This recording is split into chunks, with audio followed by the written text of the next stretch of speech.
I trust everyone had a wonderful weekend.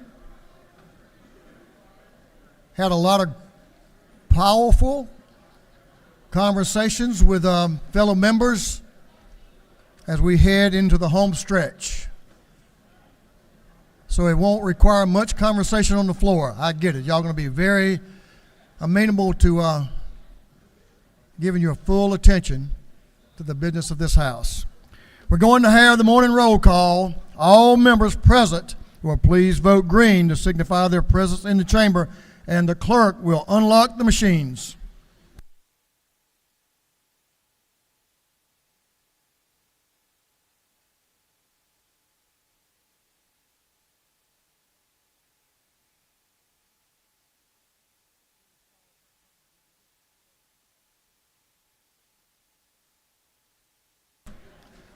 Have all members voted?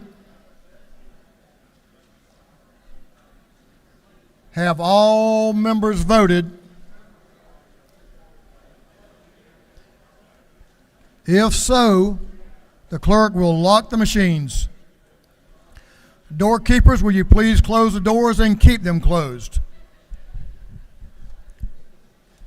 As is our custom, we will begin our day with scripture reading and prayer by the chaplain, after which we will pledge allegiance to the flag of our country. Our chaplain this morning will be introduced by the gentleman from the 99th House District, Representative Matt Reeves. Representative Reeves. Thank you, Mr. Speaker, and good morning, House colleagues. We are here this morning with 2.5 weeks left in the 2023 Georgia General Assembly, and it's my pleasure to introduce to you Father Jack Durkin of Catholic Church of St. Monica in my district.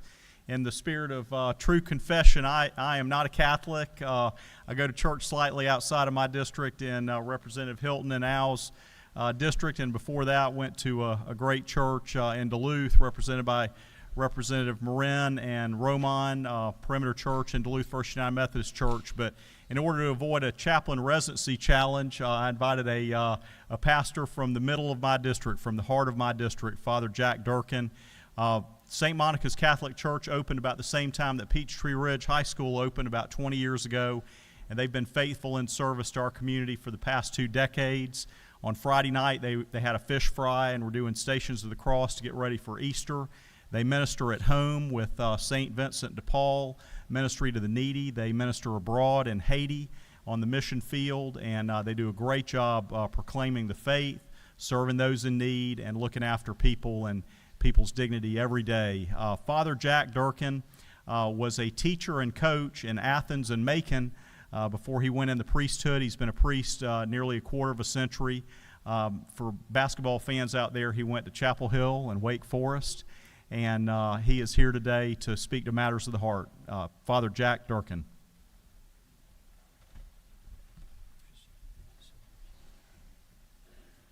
Good to have you. Thank you.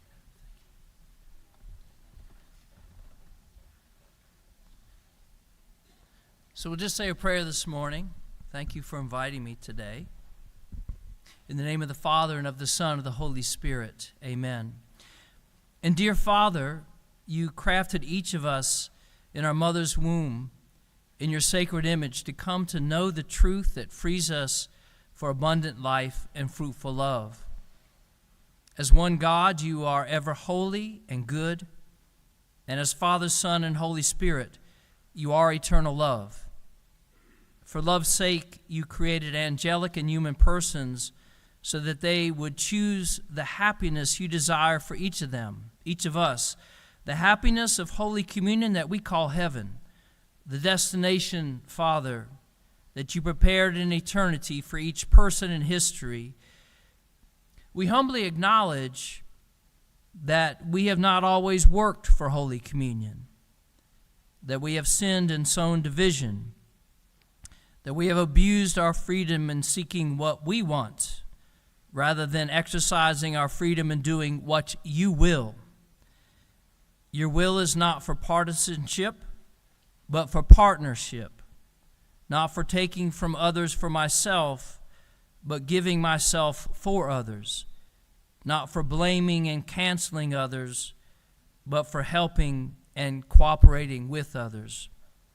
Father, by your grace, free us from sin and error, then set us together upon the common foundation of objective truth, upon the natural law written into the hearts of all citizens of goodwill.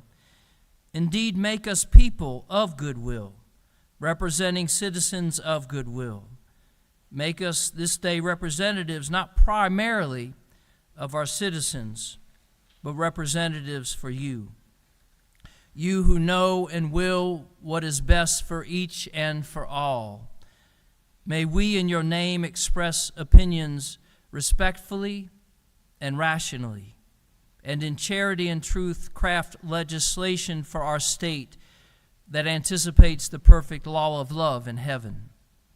Father, may our legislation benefit each person in our state, from those in the womb to those approaching the tomb, whether male or female, no matter what race or language of birth, all called with their great array of talents and charisms to contribute as one in completing your work of creation.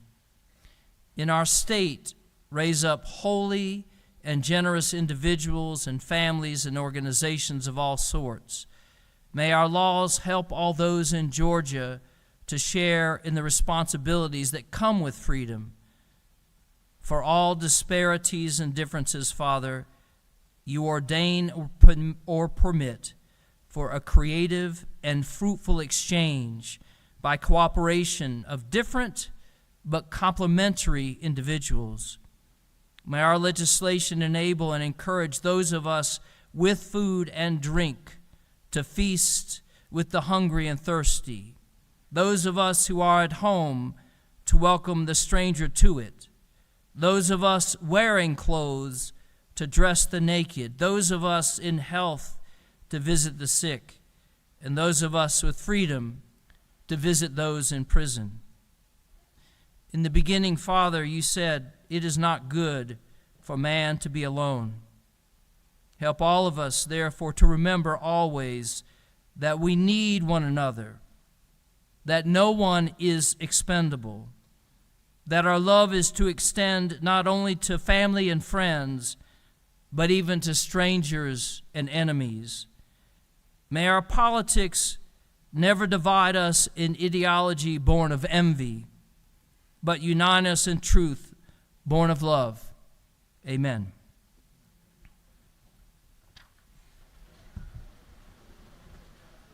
I pledge allegiance to the flag of the United States of America and to the republic for which it stands, one nation, under God, indivisible, with liberty and justice for all. Amen. Thank you very much, Speaker. Appreciate it.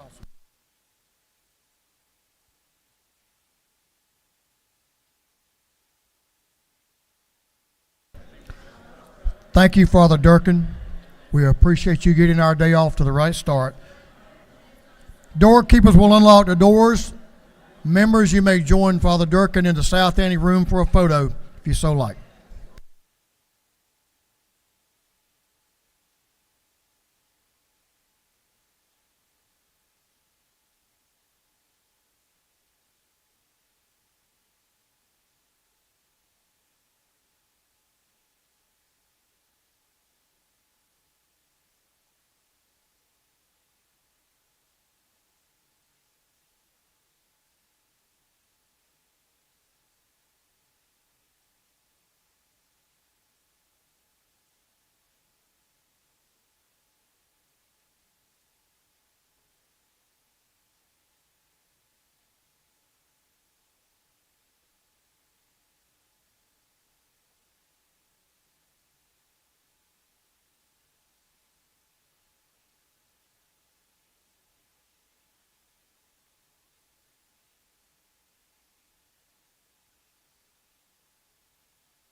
Chair recognizes Chairman Tarvin the chair of the Committee on Information and Audits, Chairman Tarvin.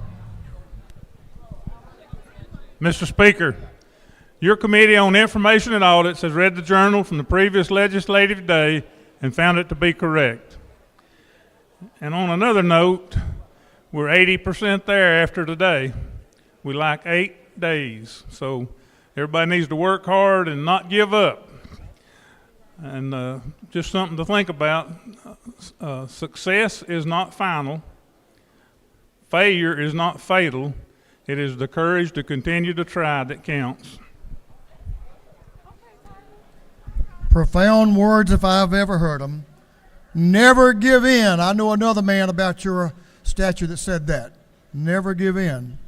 Chairman Tarvin, the chair of the Committee on Information and Audits, reports that the journal of the previous legislative day has been read and found to be correct.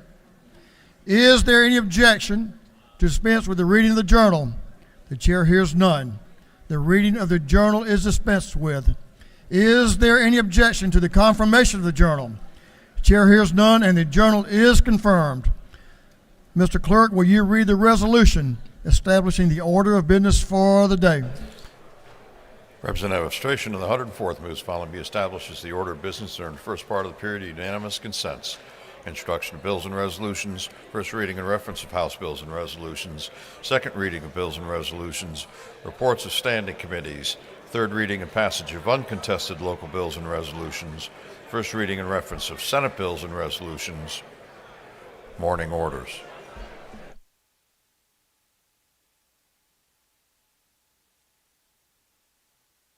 Is there any objection to the adoption of the resolution establishing the order of business for the day? Chair hears none, and the resolution is adopted.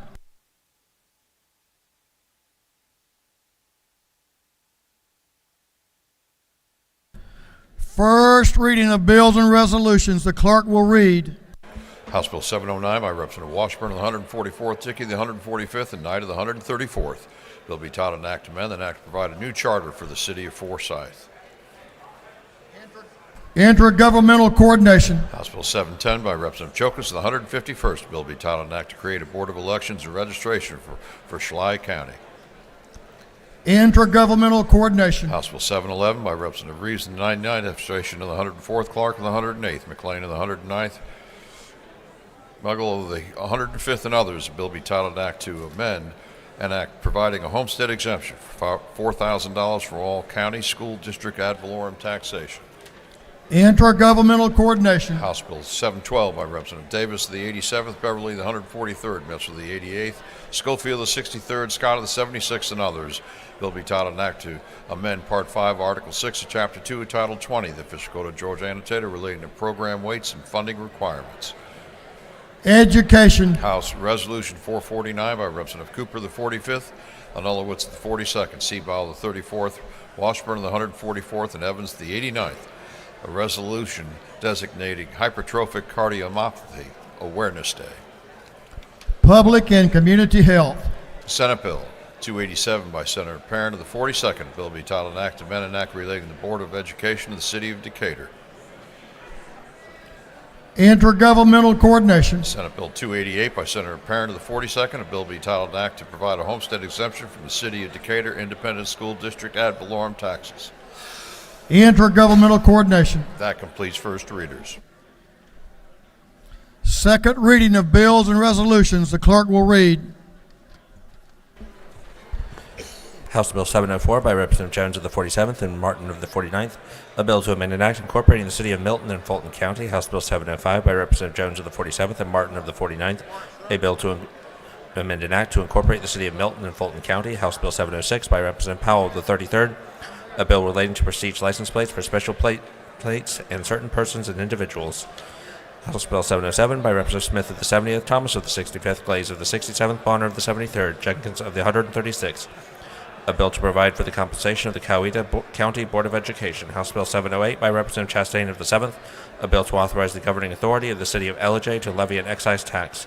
House Resolution 438 by Representative Taylor of the 173rd, Stevens of the 164th, Petrie of the 166th, Parrish of the 158th, Buckner of the 137th, and others. A resolution creating the House Study Committee on the Okefenokee Swamp. Through second readers.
Reports of standing committees. The clerk will read.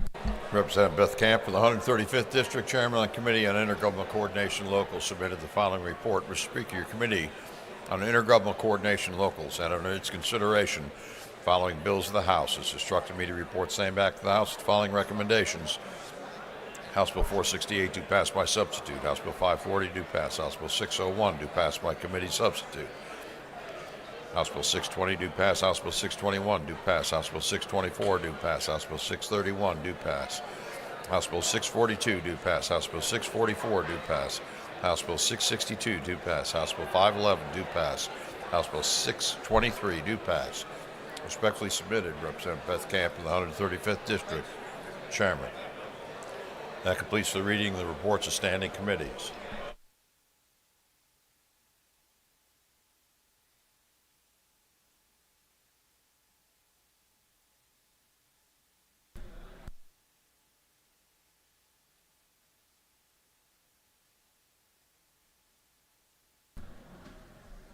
Hey Keith, do they know to hit their buttons?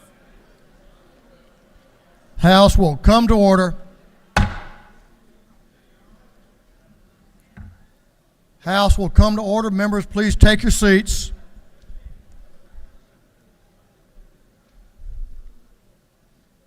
Members will please take your seats.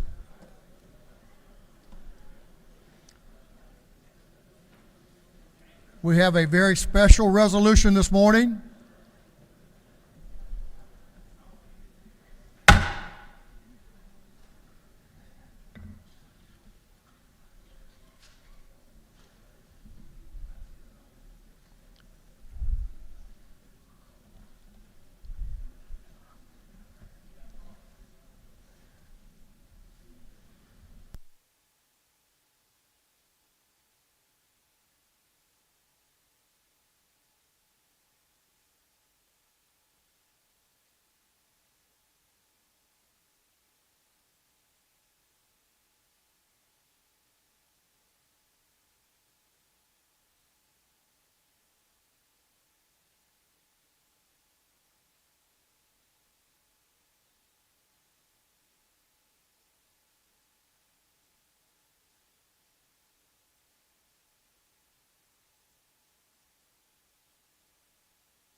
Thank you, members. We have a very special resolution this morning. Mr. Clerk, will you read the caption to House Resolution 466? House Resolution 466 by Representative Panich of the 51st, Carson of the 46th, Roberts of the 52nd, Silcox of the 53rd, and Evans of the 57th, and others, a resolution commending the State of Israel upon its 75th anniversary.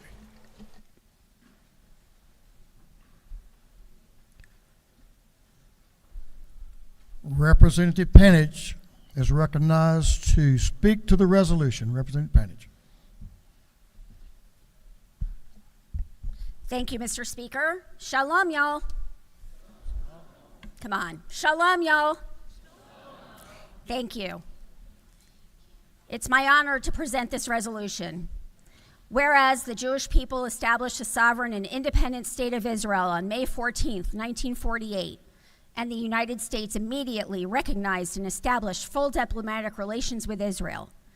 And whereas 2023 marks 75 years of the realization of the Zionist dream of the Jewish people regaining independence in their ancient homeland.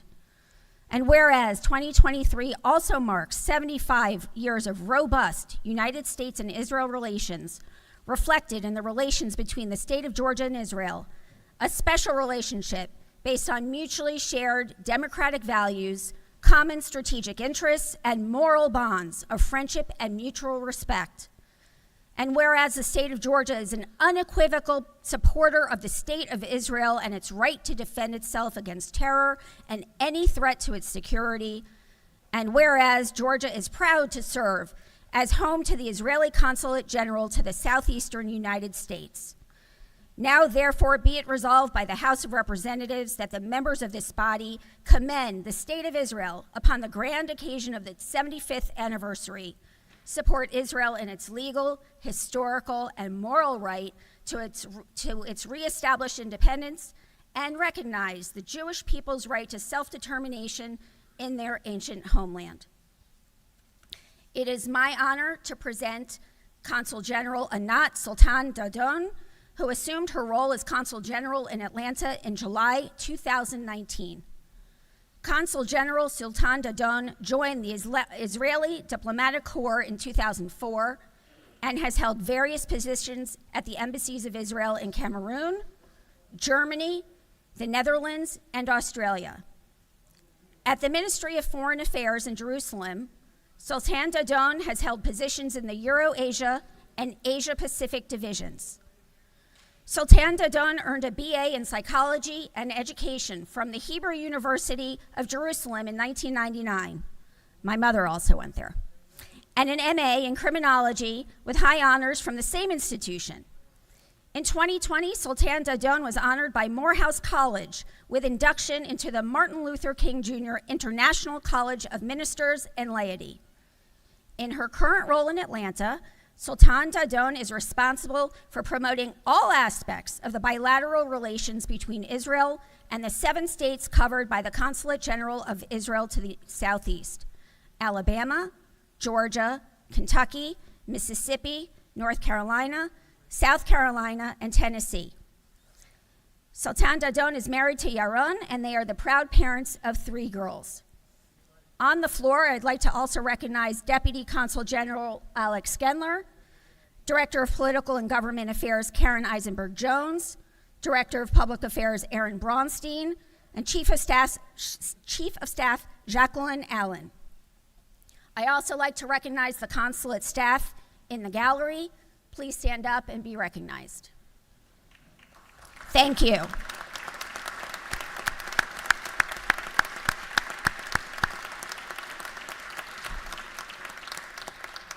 It is our pleasure and honor to welcome you to the House of Representatives. Thank you.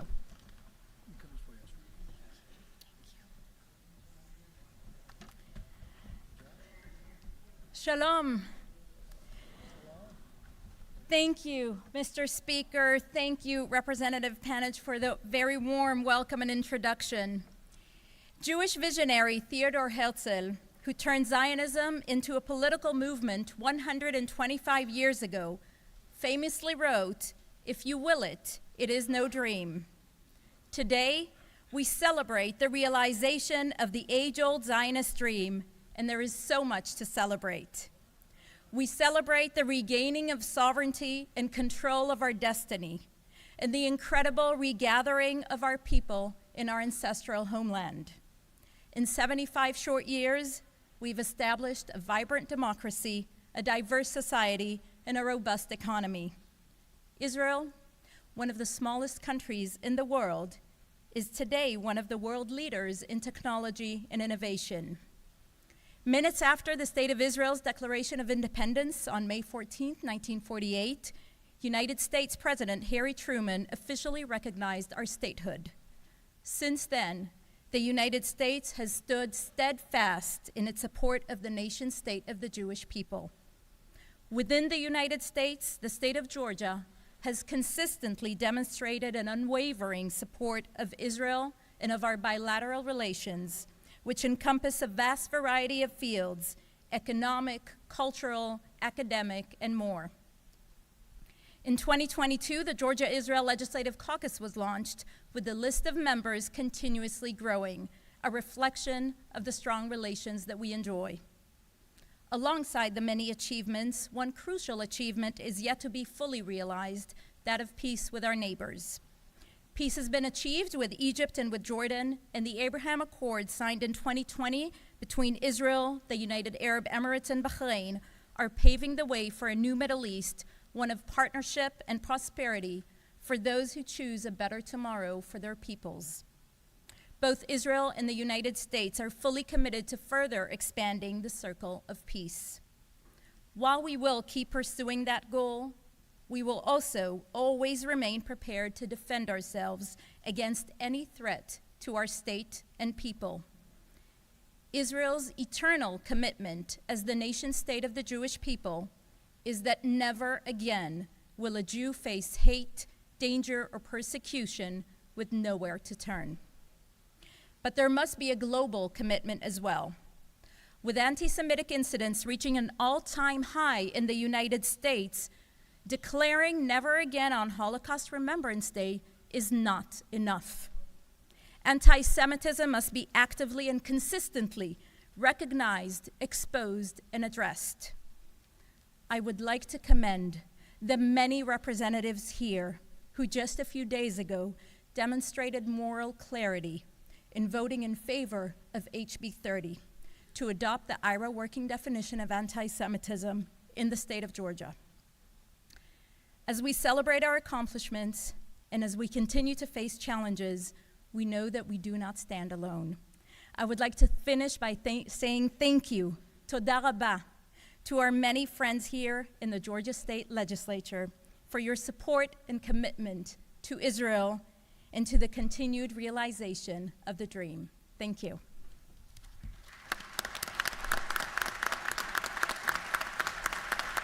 Thank you.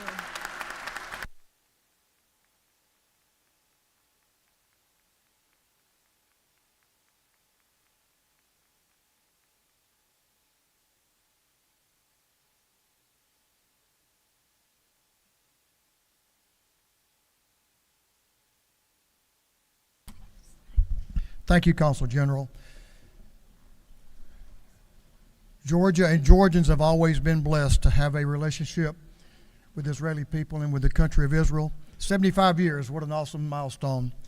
We thank you for your relationship in Georgia with the many companies, Israeli companies that are part of our business climate here, provide a great working relationship. But most importantly, we appreciate the continued partnership that we have with the country of Israel, your dedication to peace in the Middle East, but peace around the world. We're indebted to you. We honor you today, and you honor us with your presence here today. So thank you for being with us, and we want to continue this relationship. Thank you for your recognition of the work of this House and some of the important legislation. I just thank you, and again, for being with us and being a part of what this country holds dear as well as your country does. Thank you.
Members, thank you for your attention.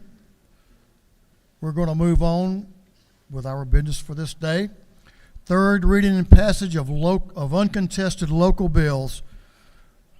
For what purpose does Representative Leverett rise? To make a motion. State your motion. I move that House Bill 540 be removed from the local calendar and voted on separately, Mr. Speaker. Representative Leverett moves that House Bill 540 be removed from the local calendar and be voted on separately. Mr. Clerk, will you read the caption? House Bill 540 by Representative Leverett of the 123rd, Wilkes County, a bill to create a Board of Elections and Registration for Wilkes County. On the gentleman's motion that House Bill 540 be removed from the local calendar and be voted on separately, is there objection? Hearing none, it is so ordered. For what purposes Representative Jordan Ridley. To make a motion, State your motion. I move that House Bill 642 and 644 be pulled off the local calendar and voted separately. Representative Ridley moves that House Bill 642 be removed from the local calendar and be voted on separately. Clerk will read the caption. House Bill 642 by Representative Ridley of the 22nd, Cherokee County, a bill to establish a Board of Elections and Registration for Cherokee County. On the gentleman's motion that House Bill 642 be removed from the local calendar and be voted on separately, is there objection? Hearing none, it is so ordered.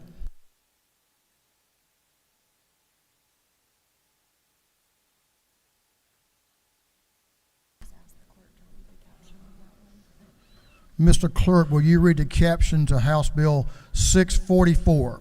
House Bill 644 by Representative Ridley of the 22nd, Cherokee County, a bill to abolish the Board of Elections and Registration for Cherokee County. The gentleman moves that House Bill 644 be removed from the local calendar and voted on separately. So the House now will entertain that House Bill 644 be removed from the local calendar and be voted on separately. On the gentleman's motion that we remove House Bill 644 from the local calendar, voted on separately, is there objection? Hearing none, it is so ordered.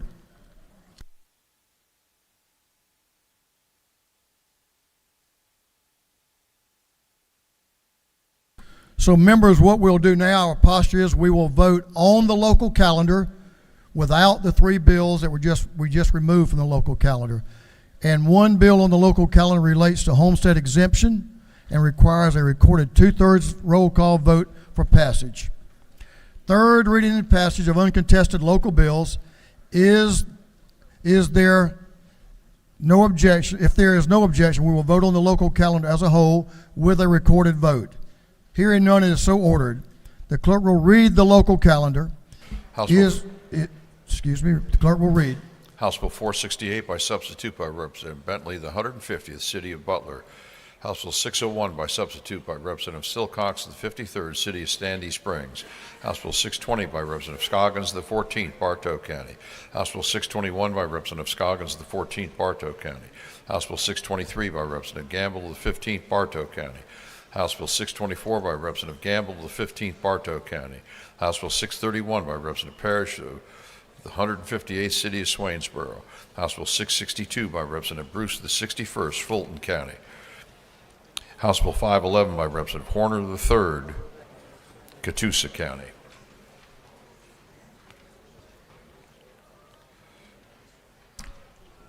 Is there any objection to the previous question being ordered on the local calendar?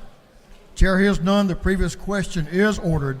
Is there any objection to agreeing to the report of the committee, which was favorable to the passage of the bills? Chair hears none. The report of the committee is agreed to.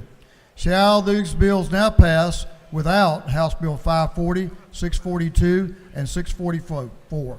All those in favor of the passage of the bills on the local calendar will vote yes.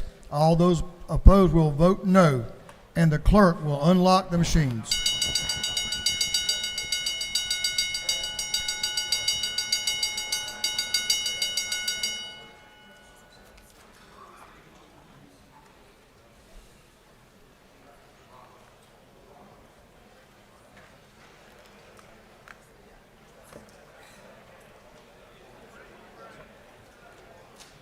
Have all members voted?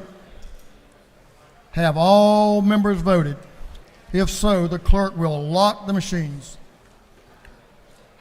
On the passage of the bills on the local calendar, the ayes are 640, the nays 0. These bills, having received the requisite constitutional majority, are therefore passed. Mr. Clerk, will you read the caption to House Bill 540?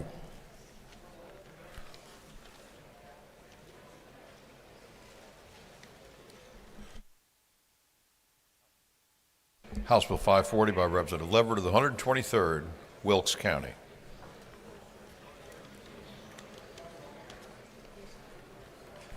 Is there any objection to the previous question being ordered? Chair hears none. The previous question is ordered. Is there any objection to agreeing to the report of the committee, which was favorable to the passage of the bills? Chair hears none. The report of the committee is agreed to. Shall this bill now pass? All those in favor of the passage of the bill on the local calendar will vote yes. All those opposed will vote no. And the clerk will unlock the machines.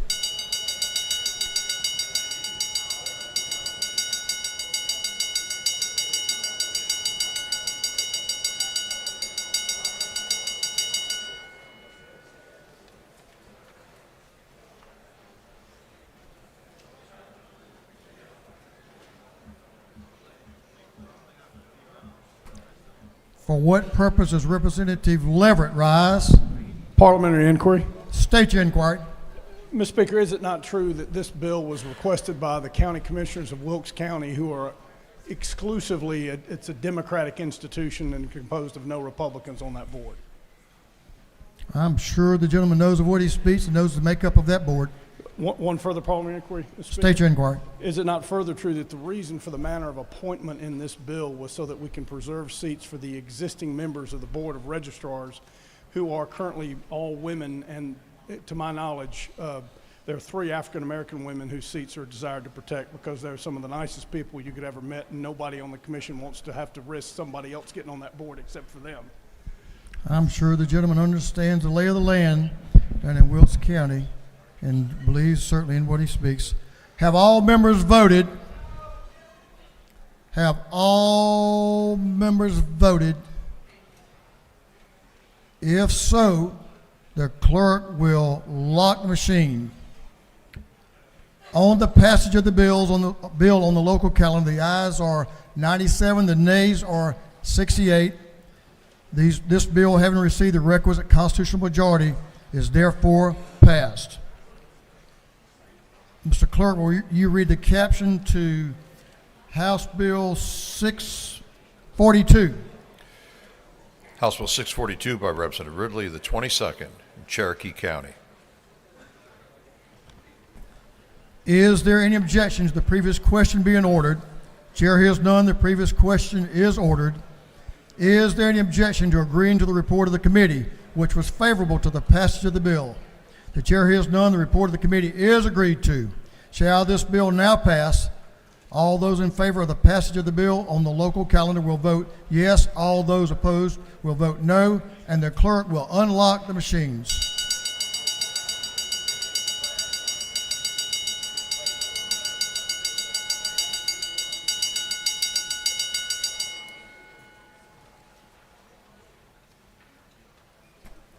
Have all members voted?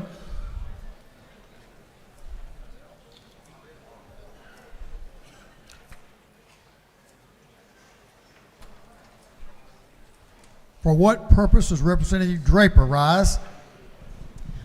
Parliamentary inquiry. State your inquiry. Thank you, Mr. Speaker.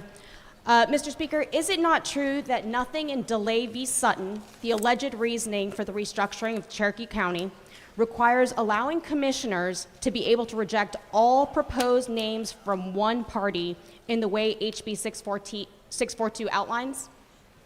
I'm sure the lady is very learned and she's read the legislation and certainly believes what she's stating. Additional inquiries, Mr. State Speaker? your inquiry. Isn't it true whether the holding in DeLay v. Sutton applies to boards of elections is an open question of law, and in fact is currently being litigated in Cherokee County Superior Court, making HB 642 untimely?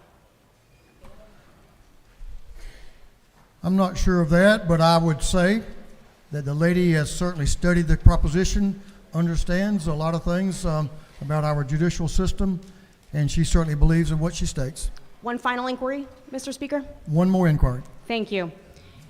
Even though HB 642 is on the local legislation calendar, isn't it true that there are candidates from all parties on the ballot in Cherokee County, including statewide candidates, and that as such, the bill has implications beyond the borders of Cherokee County?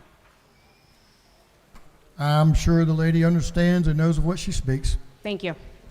For what purpose does Representative Thomas rise? Parliamentary inquiry, Mr. Speaker. State your inquiry.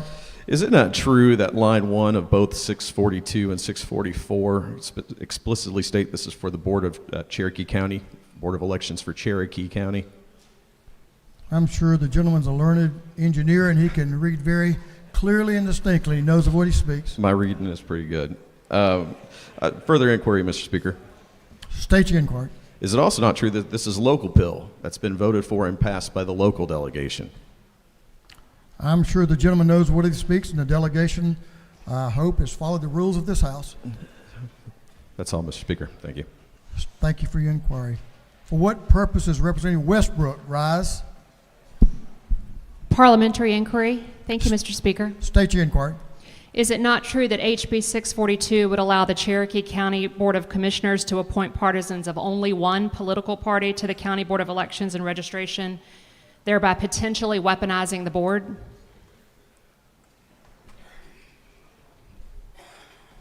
I'm not sure the chair follows your exact line of thought, but I know the lady is a learned attorney and believes in what she speaks. Thank you, Mr. Speaker. For what purpose does Representative Olaleye rise? Parliamentary inquiry. State your inquiry. Mr. Speaker, is it not true that the boards of election and registration determine voter challenges and also certify elections, which is why partisan balance is so important? I'm not sure exactly what the duties of the boards are in this legislation, but the makeup of the board certainly are very important in each county in this state, and I'm sure the gentleman believes of his points. Thank you, Mr. Speaker. For what purpose does Representative Ramon rise? Parliamentary inquiry. State your inquiry. Thank you, Mr. Speaker. Is it not true that the current election supervisor of Cherokee County, who herself identifies as a Republican, wrote to every legislator requesting that we reject this legislation? Her message was quite urgent. She called it urgent, and she mentions that this model could potentially be a threat to election integrity. I have not seen that letter, but I'm sure the lady speaks of what she read in the letter, and I respect her opinion. For what purpose does Whip Burchett rise? Parliamentary inquiry. State your inquiry. Isn't it true, Mr. Speaker, that DeLay v. Sutton does not have an open question of law as to whether it applies to the Board of Election? It applies to all public boards. There's no question of whether it applies. Isn't that true? I'm sure the gentleman has read extensively on that subject and then certainly believes in what he states. Further parliamentary inquiry. State your inquiry. Isn't it true, Mr. Speaker, that it is a time-honored tradition here to let the local legislatures propose and vote on their local legislation? I'm sure the gentleman believes in what he so states. Thank you, Mr. Speaker. I'm going to take a couple more inquiries and then we're going to call this one, we're going to call the vote. In a spirit of bipartisanship, Whip Park is recognized. Thank you, Mr. Speaker. Mr. Speaker, is it this not... a parliamentary inquiry? Parliamentary inquiry. State your inquiry. Is it not true, Mr. Speaker, that a few years ago a local delegation introduced legislation approved by a majority of that delegation that was still rejected, that would have reformed the Gwinnett Board of Elections? Is that not true, Mr. Speaker?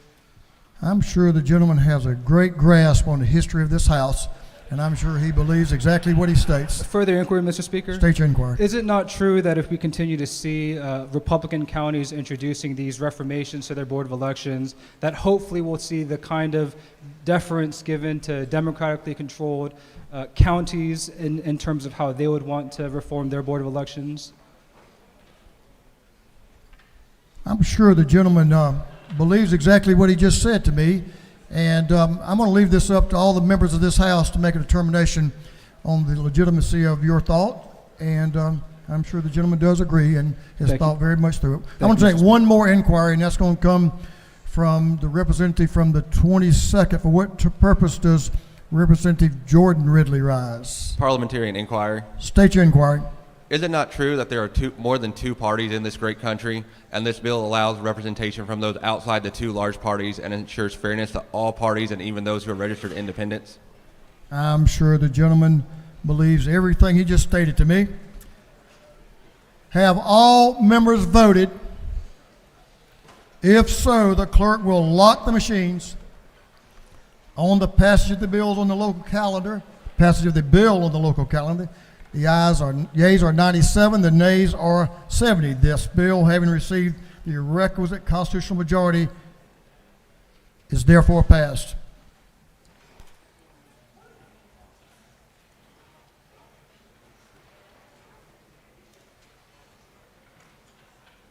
Clerk will read the caption to House Bill 644. House Bill 644 by Representative Ridley, the 22nd, Cherokee County.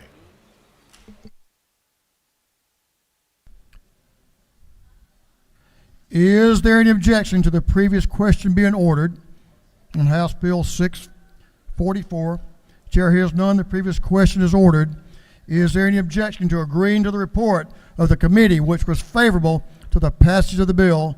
Chair hears none. The report of the committee is agreed to. Shall this bill now pass?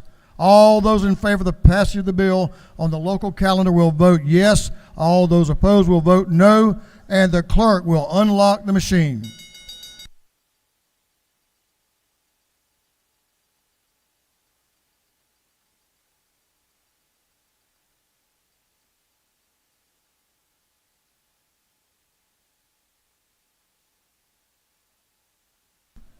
Have all members voted? Have all members voted? If so, the clerk will lock the machine on the passage of the bill on the local calendar. The ayes are 97, the nays 71. This bill, having received the requisite constitutional majority, is therefore passed.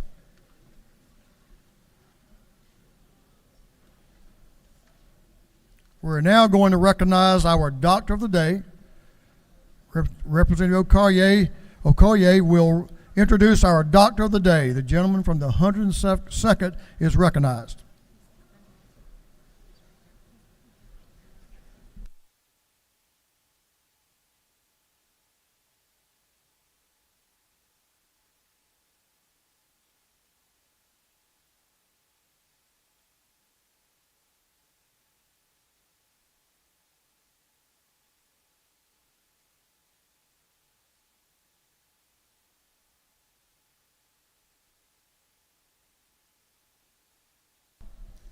Representative is recognized to introduce our Doctor of the Day. Thank you, Mr. Speaker. Ladies and gentlemen, our Doctor of the Day comes from the best House district in the state, District 102, Lawrenceville. And she is Dr. Latifa Watford. Dr. Latifa Watford is a trained general child and adolescent and forensic psychiatrist with over 25 years of clinical experience and over 10 years of clinical leadership experience. A former assistant medical director for the long-term residential psychiatric facility for children and adolescents, and former chief of the Behavioral Health Department, provides psychiatric care for the Southeast Permanente Medical Group, the multiple specialty provider group responsible for the caring for providing care to the members of the Kaiser Permanente of Georgia. Dr. Watford earned her undergraduate degree in chemistry/pre-medicine from Florida A&M University She went on to receive her medical degree from Morehouse School of Medicine.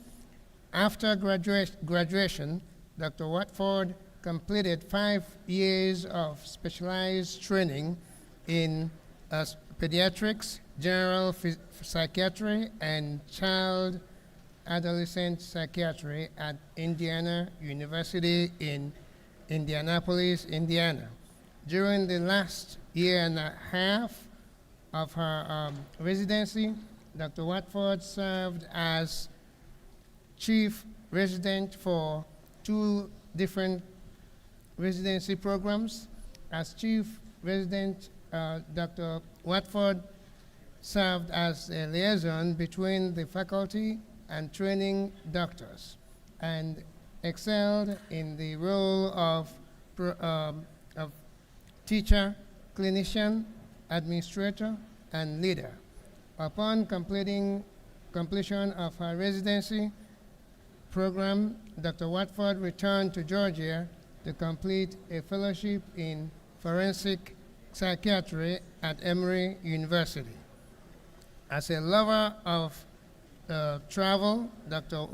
Watford spends her free time traveling with her family, exploring new places, cultures, cuisines. A strong believer in self-care, Dr. Watford also takes time to indulge in her other passions, reading and writing. Ladies and gentlemen, Dr. Watford.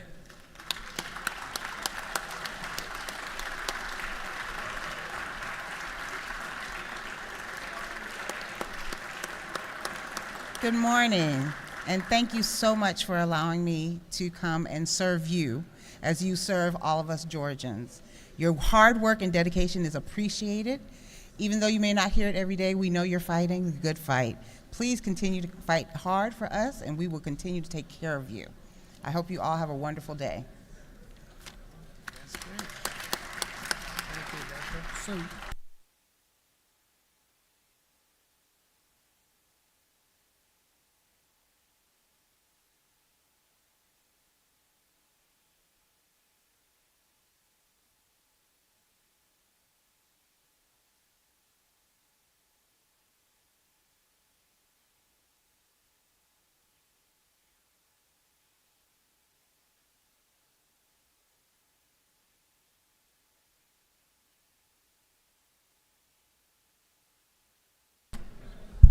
Thank you, Dr. Whiteford. We appreciate you being here and taking care of us. We're going to move on to morning orders. Chairman Todd Jones, recognized for a morning order. Chairman Jones.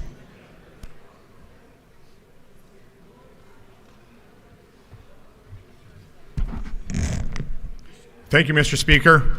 On behalf of the Forsyth County delegation, we would like to welcome to the People's House St. Bosco and the Hybrid School in Forsyth County. So I hope they're still in the audience. If they are, hello, and we hope that they're having a great time here at the Capitol. Thank you so much. I'll have this conversation with you, Mr. Chairman. I want to understand what a hybrid school is. I'm not sure. So I'm going to learn today. You can come up here and tell me if you will.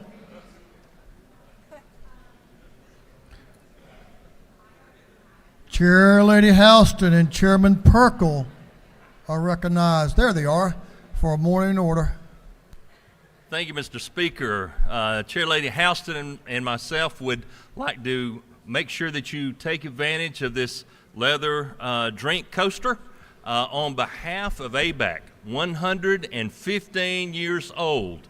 Little known fact, in 1962, ABAC alumnus Tom Cheney struck out 21 batters in a complete game victory for the Senators, 2-1. 21 strikeouts, 228 pitches in a 16-game. ABAC people work hard. Thank you. They're not here, right? That's a pretty awesome day. Just had a good fastball, I guess. Now I know what a hybrid school is. There, a curveball. Leader Beverly, I'll share that with you in case you don't know. Representative Park Cannon and Representative Yasmin Neal recognized for a morning order.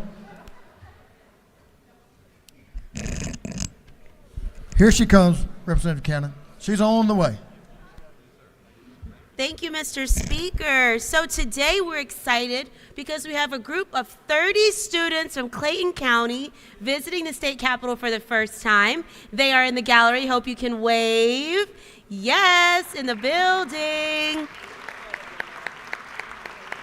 Now, okay, so the thing that's most exciting is their educator. His name is Alfred Shivy Brooks. He's been raised here in Atlanta.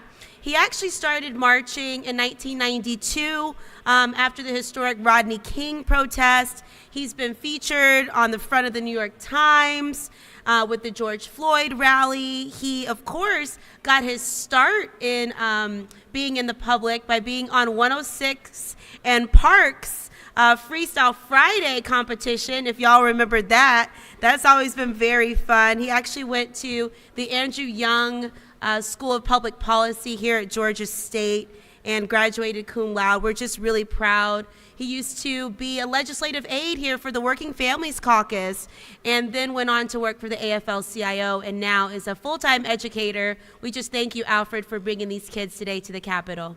Thank you, Mr. Speaker. Thank you, representatives, and welcome, young people. We're glad to have you. Representative Tran is recognized for a morning order. Thank you, Mr. Speaker. Today is API Media Day, and I'd like to ask Lee Wong and Georgia Asian Times up in the gallery to stand up and wave to the fine folks down here. Welcome to the Goat Dome. A little bit about Georgia Asian Times. They were founded in 2004 as the first Asian American newspaper here in Georgia. Kind of like last night we had the first 2 Asian American actors win Oscars. So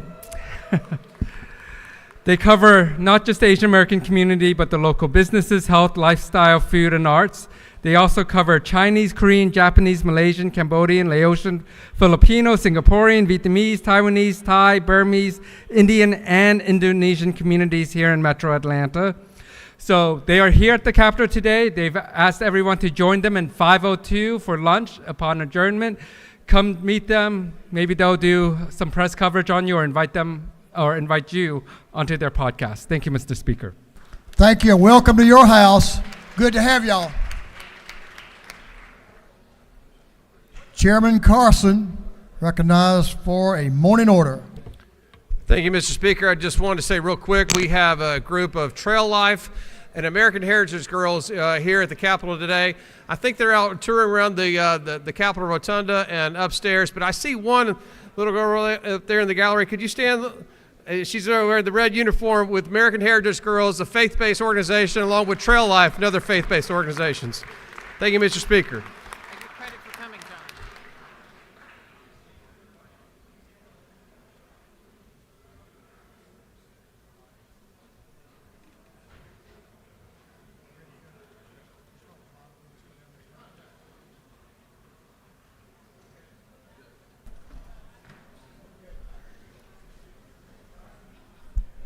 That completes morning orders.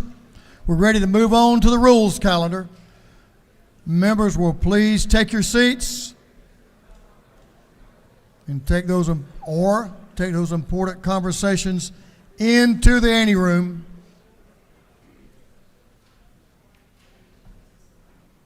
There's probably 2 or 3 of us who want to hear what's going on, at least.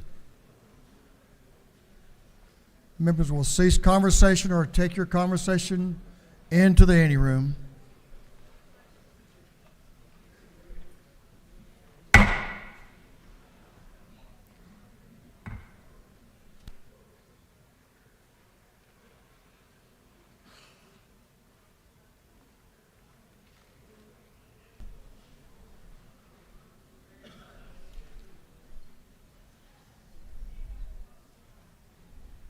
We could be done by lunch if we go ahead and get started.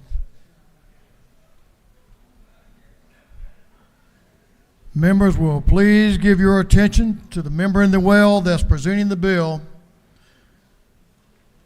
Mr. Clerk, will you read the caption to Senate Bill 21? Senate Bill 21. Senate Bill 21 by Senator Kirkpatrick of the 32nd and others to be entitled an act to amend Code Section 38-414 of the Official Code of Georgia Annotated relating to creation of the Georgia Veterans Service Foundation Incorporated, purpose, operation, and reporting so as to revise operations. This bill having referred to the Committee on Defense and Veteran Affairs, that committee recommends that this bill do pass. Chair recognizes the Chairman of Defense and Veterans Affairs, Chairman Bonner, to present the bill. Thank you, Mr. Speaker. This morning I rise to present Senate Bill 21. This comes as a request from the Department of Veteran Services, and it makes adjustments to the Georgia Veterans Service Foundation. First, it increases the number of board members to 13, up from 7. It reduces the terms of those board members from 7 years down to 3 years. And then it increases the frequency of the meetings from annually to quarterly. And the final thing it does, it allows the commissioner to appoint the executive staff of the foundation from the existing employees of the Department of Veteran Services. That's the bill. Mr. Speaker, I'll stand for any questions. You have no questions. Thank you, Mr. Speaker. I yield the will. The gentleman has yielded the well. Is there any objection to the previous question being ordered? The chair hears none. The previous question is ordered. Is there any objection to agreeing to the report of the committee, which was favorable to the passage of the bill? Chair hears none. The report of the committee is agreed to. Shall this bill now pass? All in favor of the passage of the bill will vote yes. All those opposed will vote no. And the clerk will unlock the machine.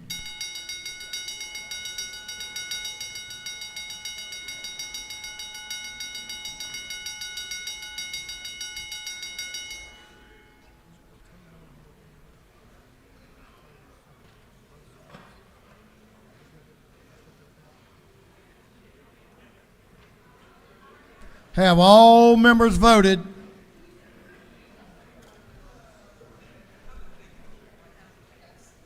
Have all members voted? If so, the clerk will lock the machine. On the passage of the bill, the yeas were 169, the nays 0. The bill, having received the requisite constitutional majority, is therefore passed. Mr. Clerk, will you read the caption to Senate Bill 23?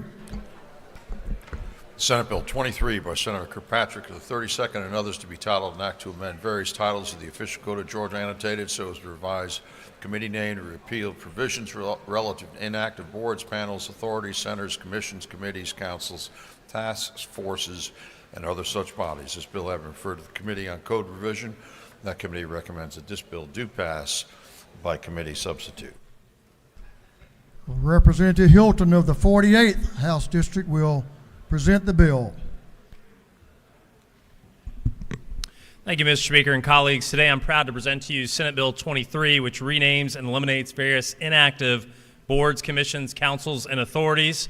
Among the list includes the Georgia Education Authority, which no longer is operational per DOE, the Georgia Rail Passenger Authority Overview Committee, that's a mouthful, and my personal favorite, the World War I Centennial Commission. Senate Bill 23 offers us a fantastic opportunity to begin to remove hundreds of lines of legislative code, an exercise we may want to consider again in the future. I know sometimes we pride ourselves on how many bills we pass. It may be a healthier exercise to see how many we can take off the books. 2 changes were made in the House committee process. First, language was added to help legislative counsel, our clerk's office, by removing the duplicative process of pre-filing bills. Second, a member of the Palliative Care Council testified in committee that their counsel should be kept on the books despite lacking a quorum of appointed members and not having met in over 3 years. That counsel was indeed added back in. Senate Bill 23 passed unanimously a little over a month ago, and I ask your favorable consideration today. With that, I'll yield for questions. Gentleman is yielded for a question. The lady from the 141st District, Representative Hughley, is recognized for a question. Thank you, Mr. Speaker. Does the gentleman yield? I will always yield to my seatmate. I'm sorry, I didn't realize you were presenting this bill. Can you tell me about the rationale for eliminating the Commission on Women's Health, why we would no longer need that? Great question. So this bill is actually birthed out of the genesis of a former colleague of ours, Representative Regina Quick, who served over the Lieutenant Governor's office. And during her work over there, she identified a number of council, commissions, and authorities that were really no longer operational, including the one you mentioned. So we've reached out to all of them. All of them have since closed down, and we're simply removing these from the code. The representative from the 35th, Representative Campbell, to your left, is recognized for a question. Thank you, Mr. Speaker. Does the gentleman yield? Yes, ma'am, I do. This is a follow-on question to Representative Hughley. I'm curious to understand a little bit more about the Office of Women's Health, when they were initially started, the work that they've accomplished, and again, the rationale for closing that down, especially in a time when I know we're all focused on supporting women's health throughout the state. Great question. I'm sure there was an excellent rationale as to when it was started. It's since ceased operations. I don't have any additional background to offer you at this time, but happy to connect one-on-one to you and I can explore some more. Does the gentleman further yield for another question? Yes, ma'am, I do. Would the gentleman be open to amending this bill to include keeping the Office of Women's Health open so that further review could be conducted? Not sure if amendments are allowed on the floor at this time, but happy to work with you on legislation if that office is needed to be put back in at some point. Gentleman, you yield for another question? Yes, Mr. Speaker. Representative Bruce, to your left in the back of the chamber, has a question. Will the gentleman yield? Yes, sir, I do. The work that these committees, these departments that are being eliminated, has the work gone to other departments to be done, or is it just not being done at all? Not being done at all. In a lot of cases, like I said, they've ceased operation. They don't have appointed members. They have kind of statutorily ended their work or what their initial mission was. So yeah, they're essentially obsolete at this point. Will the gentleman further yield? Yes, sir.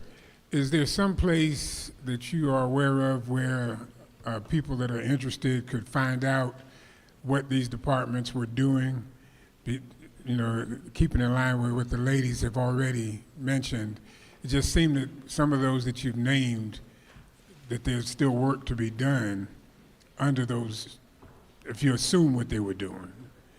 Yeah, I'm sure there's great, the title of it sounds great. I'm sure there's great work to be done. I'm sure a lot of that work, frankly, is being done by our agencies and other boards and commissions that the state has. The state has probably hundreds of boards and commissions that are doing good work on women's health and other issues every single day. So, thank you. Yes, sir.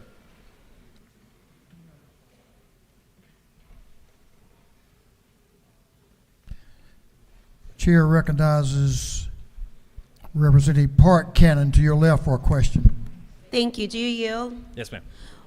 Can you help us understand changing that House rule around the pre-filing of the bills not having to be publicized anymore? What's that about? That's a great question. So you can still publicize a bill, talk about it to your constituents. What we're simply doing is removing a duplicative procedure where really toward November, you can go into Legislative Council, they write the bill, you file it, but then you don't really file it. You have to come back, and on the first day of legislative session, that's when you can file it. So you can still draft a bill and file it day one of session. We're just removing a process by which you have to draft a bill, get a different backing to it, and then come back in, have them add another backing to it, and then file it again on day one of Legislative Council. So there's nothing stopping you from drafting a bill to, before session, advertising it to your constituents.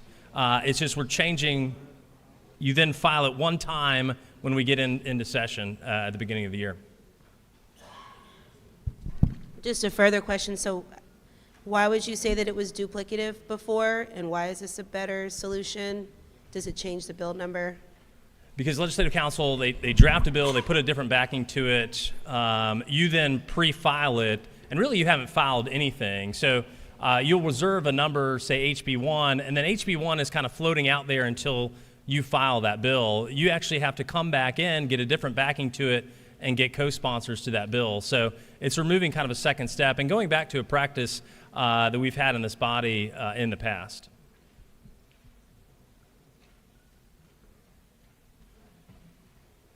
Gentleman, yield for another question. Yes, Mr. Speaker. Majority Leader of this House, Leader Estration, is recognized for a question. Thank you, Mr. Speaker. Is the gentleman yield?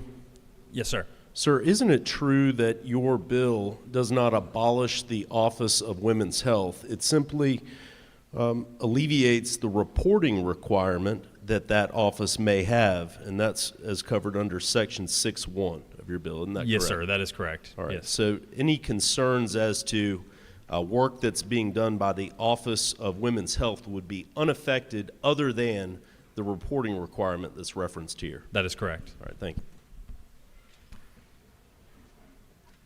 Couple of more questions that bring some clarity to this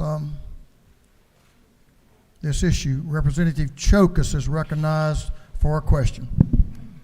Thank you, Mr. Speaker. Does the gentleman yield? Yes, sir.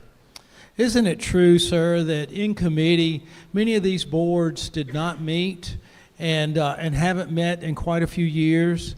And also, isn't it true that when we had the hearing on it, none of the boards in question that we were taking off the books, none of their representatives even came to the committee to defend the work that they did.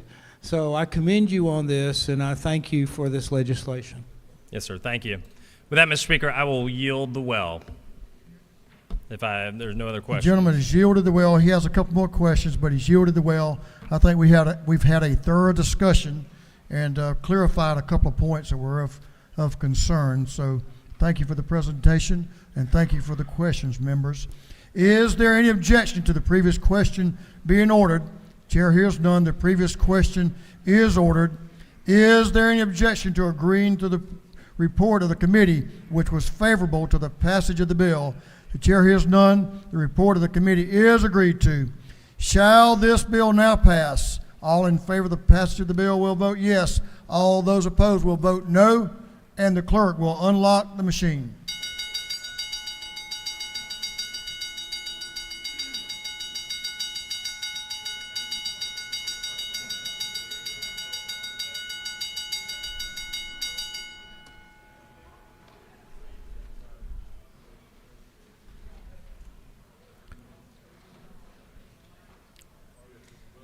For what purpose does Representative Montahan rise? Parliamentary inquiry, Mr. Speaker. State your inquiry. Mr. Speaker, isn't it true that while we are eliminating the reporting requirement of the Office of Women's Health, that this state also has the Georgia Commission on Women, whose three main pillars are human trafficking, maternal mortality, and women's health? And I think that this chamber and the governor's office and the Senate is all very supportive of women's health in this state, and we want to continue to see that work being done. I'm sure the gentleman knows of what he speaks and believes of what he speaks. Have all members voted? If so, the clerk will lock the machine. On the passage of the bill, the yeas were 108, the nays 61. The bill, having received the requisite constitutional majority, is therefore passed. We'll move on to afternoon orders. Representative Hilton is recognized for an afternoon order. Representative Hilton.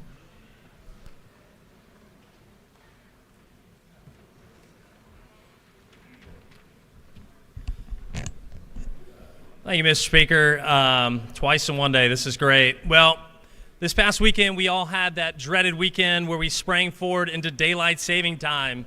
The weekend where I must explain to my children that it's really 9 o'clock and not 8 o'clock, and they really do need to go to bed. The weekend when churches are empty because everyone is an hour late, and everyone today is a little bit grumpier because we lost that precious hour of sleep. Wouldn't it be great if this was the last time we had to spring forward? There are enormous health and economic benefits to making daylight savings time permanent. The Georgia General Assembly voted overwhelmingly to move our state to permanent daylight saving time, and Governor Kemp signed that bill into law. However, we can't do it without congressional approval. This could be our last spring forward if Congress would pass the Sunshine Protection Act. These are bipartisan bills in both the Senate and the House. The same bill passed the Senate unanimously last year, but with the new Congress, it had to be reintroduced. I know Congress has a lot of weighty issues to address, but I think we can all agree on one thing, that they ought to move forward. Please join me and our former colleague, Rep. Cantrell, and millions of other Georgians in urging Congress to act today to pass the Sunshine Protection Act and end the antiquated practice of changing our clocks twice a day. With that, twice a year. Mr. Speaker, I'm tired. I yield the well. Did the gentleman say that your colleagues are all grumpy? Is that what you said? I thought that's what you said. I mean, I'm not sure that's allowed by our rules to say that about your colleagues, but Representative Hutchinson is recognized for an afternoon order. Thank you, Mr. Speaker and colleagues. Today, I'd like to introduce you to Christian. Christian was born in 2006. He's a sweet and affectionate child who loves taking walks, playing games like Uno, listening to rap music, and watching Bob's Burgers. He loves action movies, and Marvel movies are his favorites. Colleagues, Christian is one of hundreds of children available for adoption in Georgia. Thank you, Mr. Speaker. I yield the well. Representative Cameron is recognized for an afternoon order. Thank you, Mr. Speaker. I rise today to honor one of our great men in Dade County who passed away in the last week. Calvin Newton was a pioneer in gospel music and Southern gospel music. He sang with the Oak Ridge Quartet years before they became the Oak Ridge Boys. He also founded a group called the Sons of Song, which was one of the precursors of modern Christian music. Later in life, he sang with the Gaither Homecoming Group and did many videos with them. Today, he's laid to rest in Rising Fawn, Georgia, with the Oak Ridge Quartet and a lot of the Gaither family there to sing him home. Rest in peace, Calvin. Thank you, Mr. Speaker. Thank you, Representative Cameron. Representative Reese is recognized for an afternoon order. Representative Teddy Reese. Thank you, Mr. Speaker. I rise today, my colleagues, because last Thursday I failed to mention that yesterday was me and my wife's 7th anniversary, but she didn't fail to remind me that I didn't go to the well and say happy anniversary. So even though we lost an hour of celebration this weekend, I stand today to say happy anniversary to Dr. Chastity Reese. Love you, baby. 7 years in.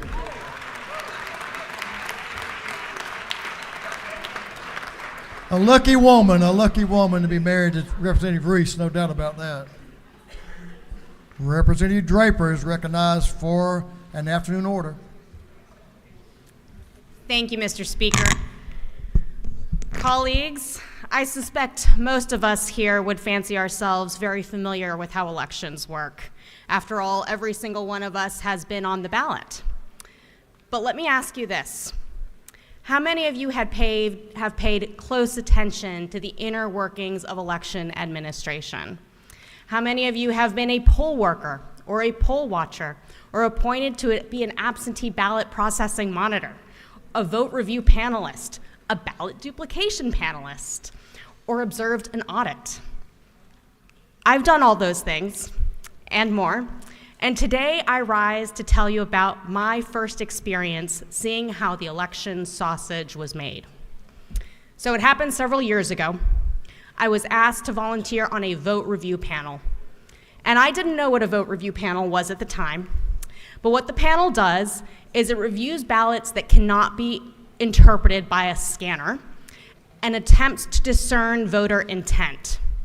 So, for example, maybe you have a ballot where there is a voter puts a check mark by a candidate instead of filling in the oval, but there it's obvious what the voter intent is and you can put the ballot for that candidate.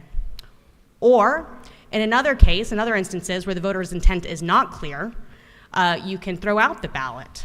Like if somebody votes for 2 candidates where they're only supposed to vote for 1. Vote review panels are comprised of the election supervisor or their designee and 1 volunteer on behalf of every party with a candidate on the ballot. My assumption, never having done this before, was that I was going to be dealing with rational actors who were going to look at each ballot objectively and be consistent about the judgment calls they were making, regardless of which party benefited. Spoiler alert, that was not my experience. Right? During my experience, my counterpart on the vote review panel argued that every single ballot up for discussion should be counted in favor of her party's candidate, no matter how tortured or unbelievable the argument was. Where I agreed with her, the ballot went in favor of her party's candidate, and where I disagreed with her, the election supervisor broke the tie. I walked out of that experience with a couple takeaways. First, the process worked. The right results were reached. 2, having the political parties involved in the process as counterbalances to one another was critical to the process's success. 3, when candidates and parties understand the process and have a stake in its implementation, the results, no matter which side they favor, are more readily accepted. And 4, having both parties in the room serve not only to increase transparency around the process, but as a check and balance on the influence any party can have. This body, in its wisdom throughout its history, has recognized the important role that the political parties play in the election process. Title 21, the Election Code, is replete with responsibilities for the political parties that are interwoven into the fabric of how we run our elections here in Georgia. From qualifying candidates, to conducting primaries, to appointing poll watchers, to vote review panelists, to ballot process monitors, to stepping in as an election superintendent if a probate judge is challenged during an election, the political parties play a quasi-governmental role in our elections. And notably, the Election Code gives these responsibilities to all the political parties, not just to one or the other, not just to the one that happens to be in power at the time. The code contemplates that the system works by having all major stakeholders be part of the process and hold each other accountable. It's not about partisanship, y'all. It's about strengthening our democracy. It's about increasing transparency. I trust that this body wants to restore faith and confidence in our elections. Offering parties equal participation opportunities does just that. Thank you, Mr. Speaker. I yield the well. Chairman Chokas is recognized for an afternoon order. Thank you, Mr. Speaker. Representative Bentley and I are here on behalf of Georgia Southwestern State University. Georgia Southwestern State University Lady Hurricanes basketball team is playing in the Sweet 16 of the NCAA Division II National Tournament tonight at 7 p.m. versus Catawba College at Catawba. Anyway, please join me in wishing the Lady Canes success. Go Canes! Thank you. I'm sure they'll be able to hear Representative Bentley cheering them on. That completes our afternoon orders.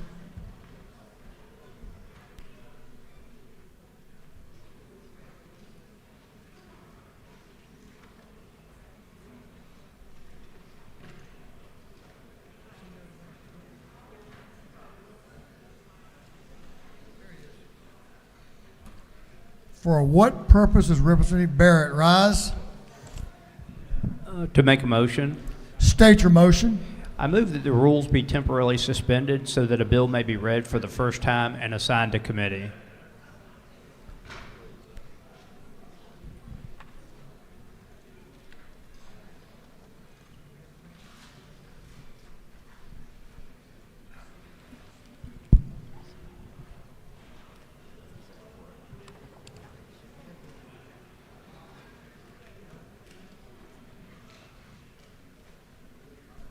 Mr. Clerk, will you read the caption? Unnumbered House Bill by Representative Barrett of the 24th and others to be entitled an act to provide for a homestead exemption from Forsyth County School District ad valorem taxes for educational purposes. On the gentleman's motion that the rules of this House be temporarily suspended so a bill can be read for the first time and assigned to committee, is there objection? Intergovernmental coordination.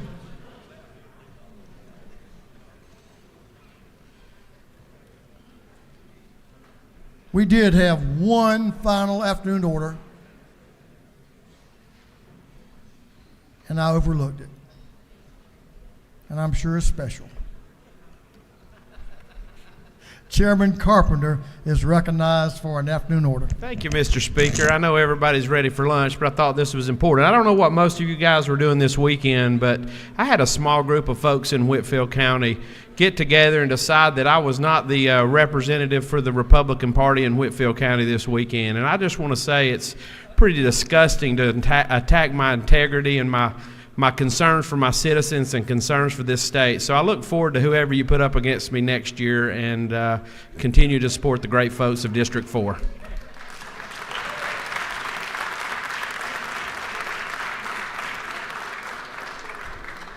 That was obviously worth waiting for. Mr. Clerk, will you read the caption to a group of privileged resolutions? Recognizing and commending Major General Thomas F. Grabowski upon the grand occasion of his retirement. Commending and congratulating William Aaron Hearn, Christopher Rong Guan Chen, and Cooper Jacob Davis. Commending the John Millage Academy varsity football team. Recognizing and commending Bishop Wilford Dura. Honoring and commending Nisi Shaw. Recognizing and commending Dr. Donald W. Jackson upon her retirement. Recognizing and commending Sierra Gates. Recognizing and commending Destiny Bailey. Recognizing and commending Andy Smith Harris. Recognizing and commending Myasia Simone. And for other purposes, that completes the reading of the privileged resolutions.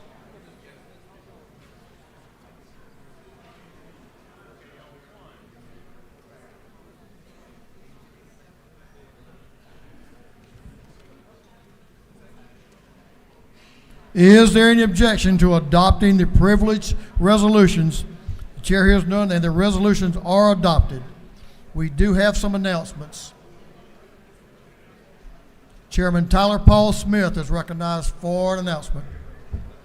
Members of the House, Judy non-civil, we will have our committee photo upon adjournment today. Thank you. Representative Tran is recognized for an announcement. Thank you, Mr. Speaker. Members of the DeKalb delegation, we will be meeting today in room 510. Lunch will be provided.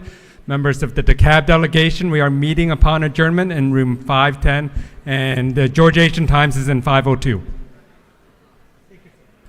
Representative Jasmine Clark is recognized for an announcement. Thank you, Mr. Speaker. Today at 4:00 p.m., the Westminster Robotics team will be here in CAP 230. They are bringing their competition robots, and they want to share them with you. Food will be served. Please support the students. Thank you. Thank you. Chairman Hawkins is recognized for an announcement. Thank you, Mr. Speaker. There will be a meeting on Health Committee 2 o'clock today in Capitol 403. Representative Nulowitz is recognized for an announcement. Good morning, everyone. It is Monday, and that means the best fed delegation in this General Assembly, the Cobb County Legislative Delegation, is meeting at noon in 514 of the CLOB. Lunch will be provided. You probably have some members who want to join you there. Best fed, that gets the job done around here. Representative Gamble recognized for an announcement. Thank you, Mr. Speaker. Members, tomorrow morning at 7 a.m. in the House Judiciary Committee room, the fellowship will meet. All members are invited and hope you can join us. Thank you. Leader Estrations recognized for an announcement. Thank you, Speaker. The Council Superior Court judges will have a breakfast tomorrow morning from 7:30 to 9:30 in the Floyd Room of the Twin Towers. Hope you all can make it. Thank you. Chairman Dickey is recognized for an announcement. Thank you, Mr. Speaker. The Agricultural Consumer Affairs Committee will have a committee meeting in the morning at 8 o'clock, CLOB. Thank you. Chair Lady Cooper is recognized for an announcement. Thank you, Mr. Speaker. For the members on public health, we will be meeting today. You got a notice saying 1 o'clock, but since there are some luncheons, let's make that 1:15 and 5:06 CLOB. Public health, 1:15 and 5:06 CLOB. Chairman Williamson's recognized for an announcement. Son. Thank you, Mr. Speaker. The Majority Caucus will be meeting in room 403. Lunch will be served. That's room 403 at noon. For Majority Caucus, lunch will be served. Chairman Noel Williams is recognized for an announcement. Thank you, Mr. Speaker. We have banks and banking today in 606 CLOB at 2 o'clock. CLOB 606 at 2 o'clock. Look forward to seeing you. Thank you, Mr. Speaker. Representative Gullett is recognized for an announcement. Thank you, Mr. Speaker. The subcommittee for telecom and EUT will meet today at 4 o'clock. We have one bill to discuss. EUT subcommittee, telecom, 403. Thank you.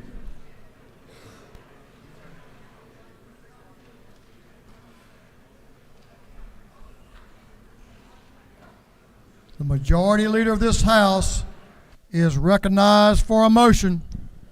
Thank you, Mr. Speaker. I move that this House stand adjourned until 10 a.m. on Tuesday, March 14th, 2023. On the motion of the majority leader that this House stands adjourned until 10 a.m. Tuesday, March 14th, 2023. All those in favor will say aye. All those opposed, no. Ayes have it. We're adjourned.